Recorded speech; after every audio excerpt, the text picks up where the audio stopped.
Hello, we're in Chapter 10 of the CCNA Security, Lab B, configuring a Cisco ASA 5505 adaptive security appliance.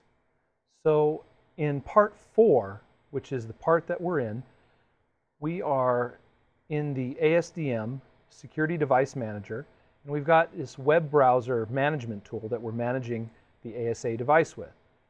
The dashboard here is showing us the statistics, traffic status. You can see that our interfaces are now both up.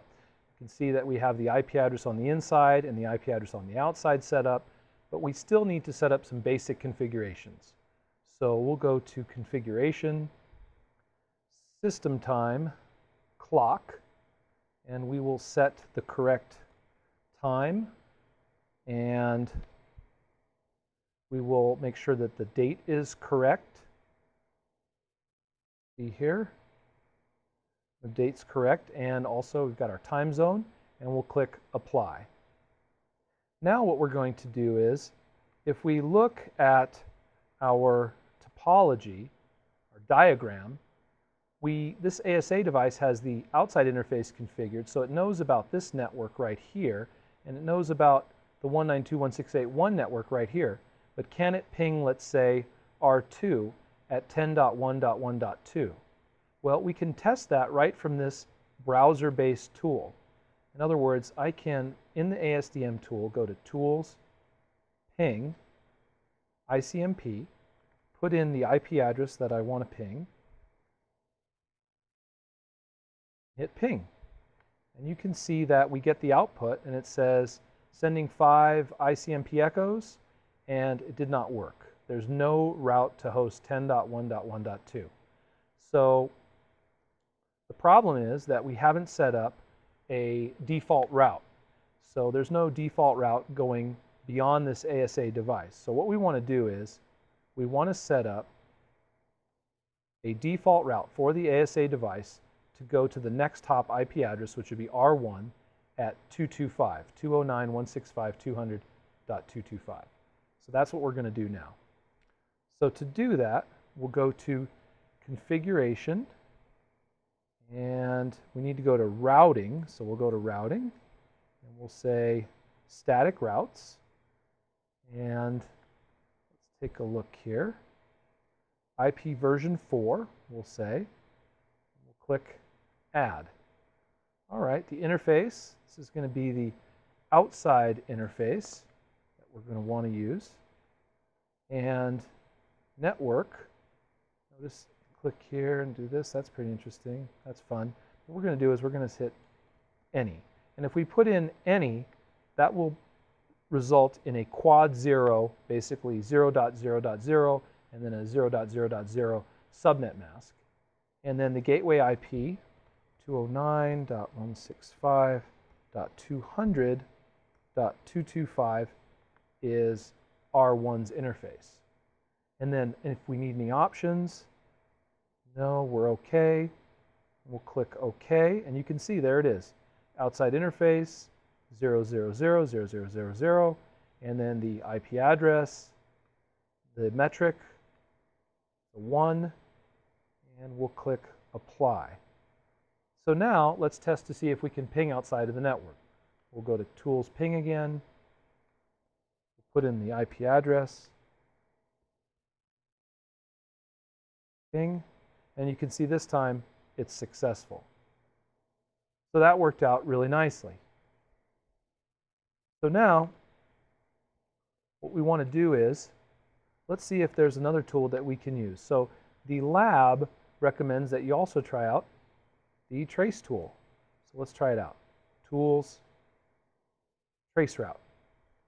So host name or IP address. In the lab, it recommends seeing if you can trace the route all the way to 172.16.3.3. And in our topology, that's PCC right here on the other side. So we're over here where the ASA device, we're going to trace. We should have 3 hops to get there. So let's see here. Trace route. And you can see here, 5, 2, and then here's the device. So yep, 1, 2, 3, and then we hit the device. That was pretty nice. Okay. We'll close that out. And now what we want to do is, since we've set that up, we set up Telnet in a previous video, and we set up also SSH, but we didn't have a user that could take advantage of SSH and could secure shell from 172.16.3.3 all the way across and into the ASA device. So let's see if we can set up that user right now. Now to do that, let's see here, device management. Yes, that's what we want. So I'm in configuration, device management, and users AAA, that's what we want, and user accounts. So I'm in users AAA, user accounts, perfect. So we're in user accounts, AAA user accounts, and we're going to add a user. We'll add a user. We'll put the name admin, password Cisco 123, Cisco 123, and full access ASDM, SSH, Telnet, and console, privilege level. We want to give this user, this administrative user, full access to the ASA device. So we're going to set the privilege level to 15. So privilege level 15, we'll click OK. We'll click Apply. All right, and now we have an admin user with the password Cisco123. Now, to have this work and this user have access, secure shell and telnet access, what we're going to need to do is we'll click up here to AAA access and authentication. We'll say require authentication for the following types of connections.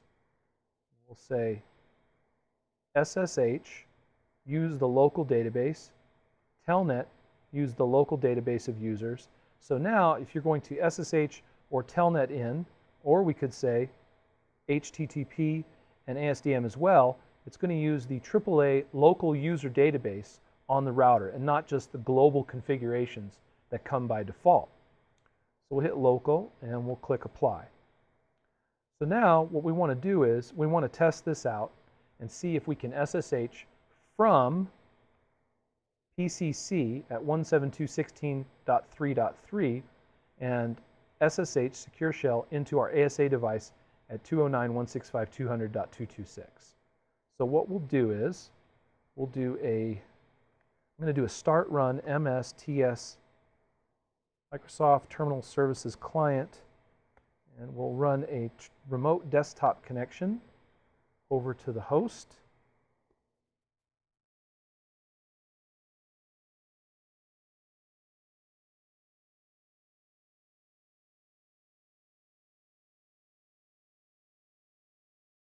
Okay, now we're in PCC at 172.16.3.3, and what we can do is we can open up PuTTY and see if we can secure shell with PuTTY over to the ASA device. I'll just put in the IP address here.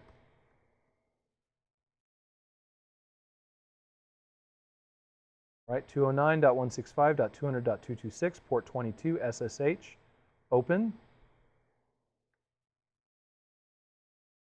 Log in as, and hopefully now it will use our local user database, so we'll put in admin and hit enter, and it wants the password, Cisco123, whoops, Cisco123, and hit enter, and access is denied. I think I put the password in wrong.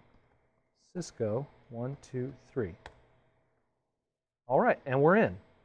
You can see there's the message, CCNA security-ASA, enable, put in the password class, and we're in.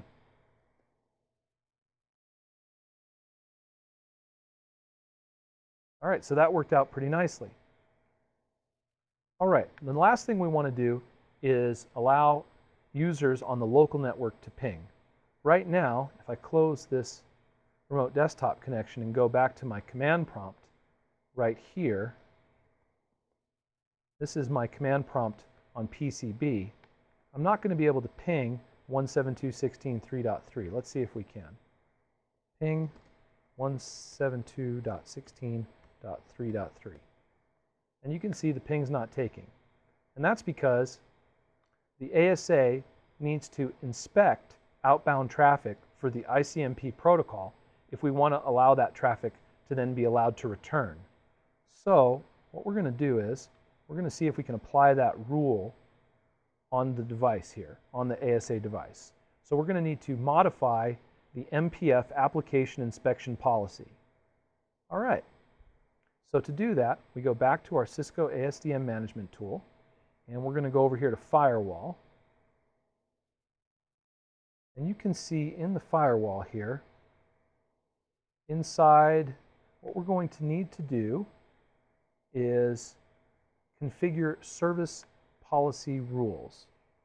So let's see here. Service policy rules. Perfect. And this is inspection. Let's see here. Inspection default. That's what we want.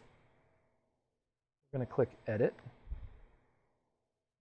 And traffic classification, default inspections, rule actions. I think this is what we want. We want to checkmark ICMP and click OK and apply. And it's going to want us to authenticate with our username.